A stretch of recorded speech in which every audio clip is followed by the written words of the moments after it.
Indonesia had but lost its growing tech industry.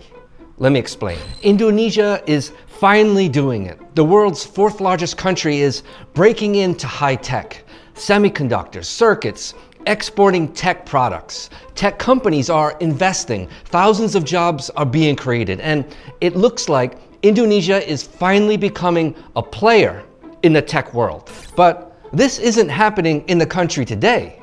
It happened in the 1970s. Yep.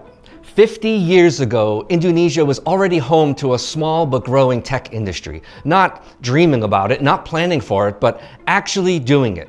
At least 3 American tech companies, Fairchild Semiconductor, National Semiconductor, and Monsanto, were operating factories in Indonesia. Now, they weren't designing or fabricating chips. Indonesia's role was assembly, carefully packaging and testing components to be exported to major markets like Japan, Europe, and America. And in Jakarta, Bandung, and Cibubur, thousands of Indonesians, mostly young women, worked at long production lines building integrated circuits and LEDs. Fairchild's plant alone employed over 6,000 workers. Now, they weren't making the chips from scratch, but it was in the game, putting the pieces together. It was a crucial start for tech manufacturing in Indonesia, sort of a foothold in an industry that most developing countries hadn't even entered yet. But things started to change. And by the early 1980s, the global chip market was slowing down. Prices dropped, demand fell, and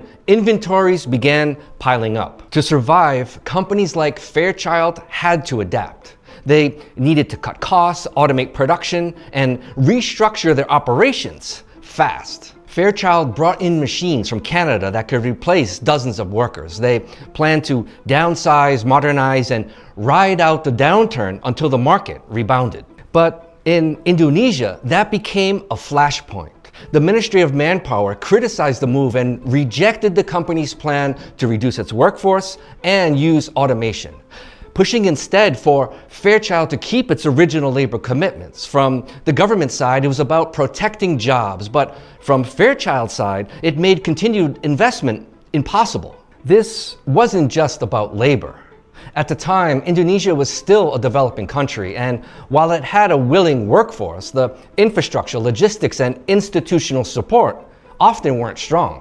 Electronics firms were looking for more than just low wages. They wanted reliability, speed, and efficiency. And without that, adding strict labor rules on top of it made staying in Indonesia even harder to justify.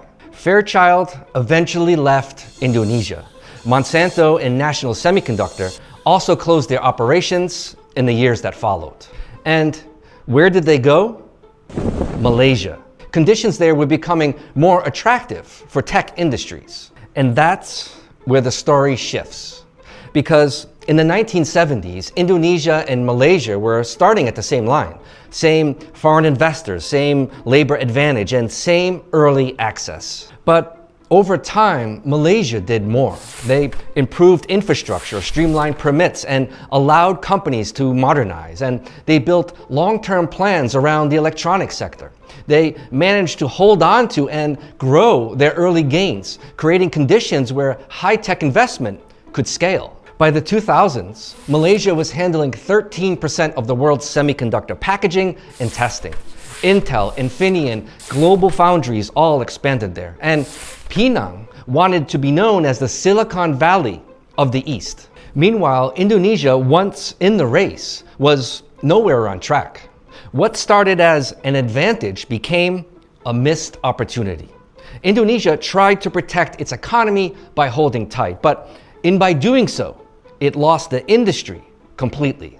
And while the chip market downturn hit everyone, other countries adapted. It was a moment when the government focused more on what it wanted rather than on what the market and investors needed to survive, and the cost was long-term. Today, Indonesia is trying again. The government talks about semiconductor parks, chip design centers, and even a $12 billion tech zone on Rampang Island. They're training engineers, trying to attract foreign investors, creating roadmaps and regulations. But let's face it, Indonesia has barely any presence in the chip world today. A few small facilities handling testing or basic circuit assembly, but there's no design, there's no fabrication, and no serious ecosystem. Meanwhile, Malaysia is moving up the chain into advanced packaging, AI chips, and strategic licensing deals with top firms. It now supplies nearly 20% of all American semiconductor imports and just launched a $250 million partnership with a top global chip designer to build its own chip design sector. Malaysia isn't just assembling anymore, it's aiming to create the next generation of chip makers. So now, Indonesia is trying to pick up where it left off, decades after things stalled. Indonesia once had a real shot, assembling circuits and semiconductors for exports with production lines in Jakarta and Bandung. But when the global industry evolved, Indonesia didn't. The opportunity slipped away. Now it's pushing forward, aiming to rejoin the global tech economy with new investment, a trained workforce, and long-term plans. Not to revive the past, but to shape the future that nearly started here. A second chance, a chance to go back to its future.